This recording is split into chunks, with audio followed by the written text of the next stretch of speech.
Nous allons maintenant résoudre l'exercice 2. Donc dans l'exercice 2, nous avons un parallélogramme qui est dessiné et dont on indique que les diagonales se coupent en E.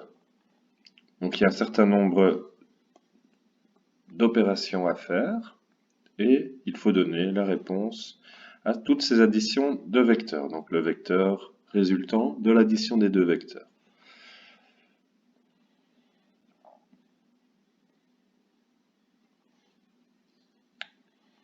Donc on nous dit d'abord que les diagonales du parallélogramme se coupent au point E. On va dessiner ces diagonales et on va déterminer la position de ce point E. Donc les diagonales se coupent au point central qui est appelé E. Alors, première opération, AB plus AD. On va dessiner les vecteurs. Voilà le vecteur AB. Et voilà le vecteur AD. Donc ici, on a deux vecteurs qui ont la même origine.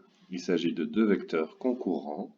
Donc, on sait que pour calculer la somme de deux vecteurs concurrents, il faut faire la loi du parallélogramme. Et donc, ici, le parallélogramme est déjà dessiné. Donc, on sait directement que le vecteur résultant est AC.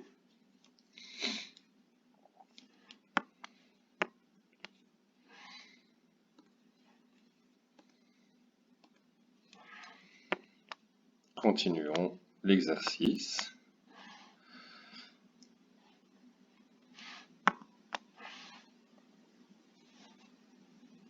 Alors, dans le deuxième, il faut additionner les vecteurs AE et CD. Le vecteur AE est ici et le vecteur CD est là. Donc ce sont deux vecteurs quelconques. Afin de pouvoir les additionner, on va les rendre consécutifs en les positionnant à la suite l'un de l'autre. Donc on voit qu'on arrive à ce nouveau point qui est là, qu'on va appeler donc le point F. Et par la loi de Schall, le vecteur qui est l'addition des deux vecteurs se trouve comme ceci. Donc nous avons le vecteur AF.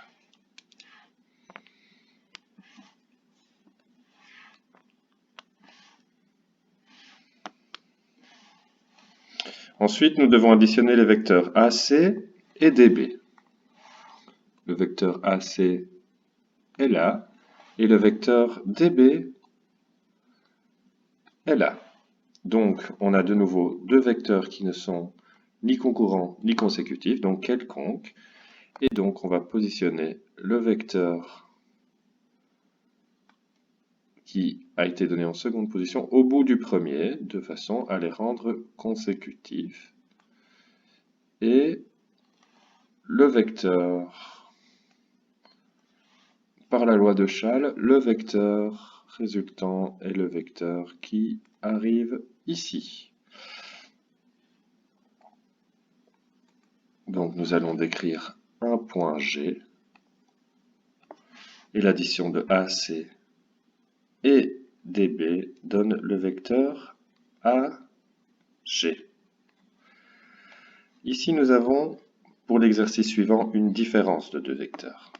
Donc on va la transformer en somme de deux vecteurs en utilisant la règle que nous avons vue dans les vecteurs opposés. Donc moins CB est égal à plus BC. Nous allons dessiner tous ces vecteurs.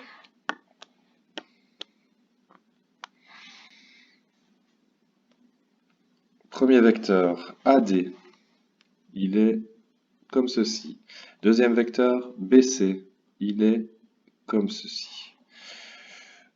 Donc, additionner les vecteurs quelconques n'est pas possible tout de suite, il faut les rendre consécutifs, ce que nous allons faire comme ceci. Et donc, on se rend compte que le vecteur aboutit à ce nouveau point qu'on va appeler H. Et donc la somme des vecteurs AD et BC donne le vecteur AH. Continuons avec le cas suivant, le vecteur EC plus le vecteur EA. Avant même de les dessiner, vous pouvez voir que ces vecteurs ont la même origine. Ils sont donc concurrents. Ils partent tous les deux du point E.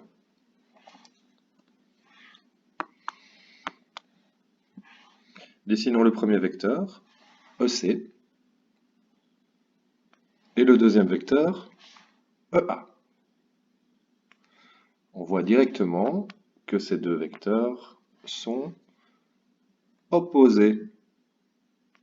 La somme de deux vecteurs opposés donne le vecteur nul.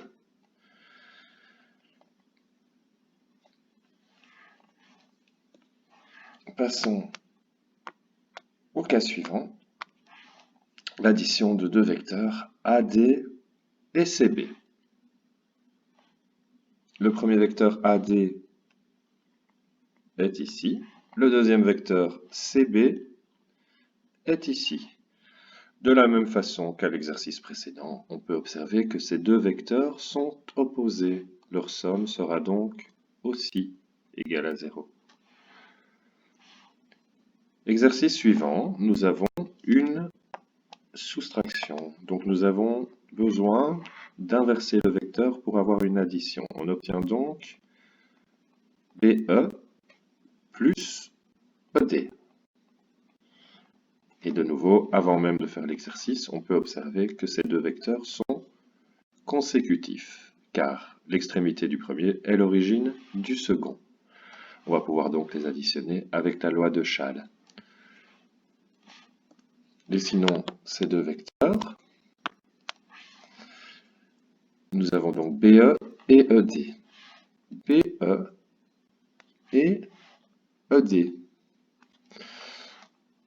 Ici, tout simplement, aller de B à E puis de E à D revient à aller directement de B à D, donc l'addition des deux vecteurs donne BD. Et enfin, le dernier exercice, nous devons additionner DB et AD.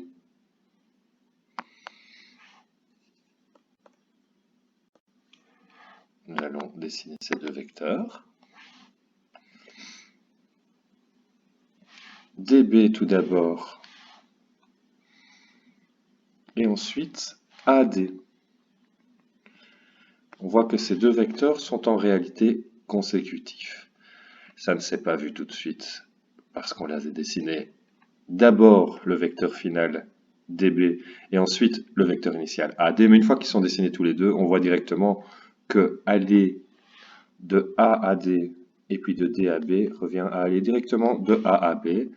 Le vecteur résultant de l'addition de ces deux vecteurs est donc le vecteur AB, qui se situe là.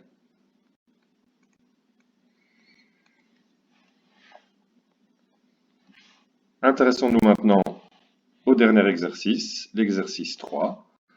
On voit que nous sommes dans le cas de 3 points ABC non alignés et on donne une condition ici. La condition est que un vecteur que nous ne connaissons pas encore, qui s'appelle AX, est la somme des vecteurs AB et AC. Donc, on va devoir dessiner la somme des vecteurs AB et AC pour trouver le point X. Le vecteur AB est ici, le vecteur AC est là. Quand on additionne deux vecteurs comme ceux-ci qui sont concurrents, c'est-à-dire qu'ils ont une origine commune, ils démarrent tous les deux du point A. On utilise donc la règle ici du parallélogramme, donc on va tracer deux parallèles.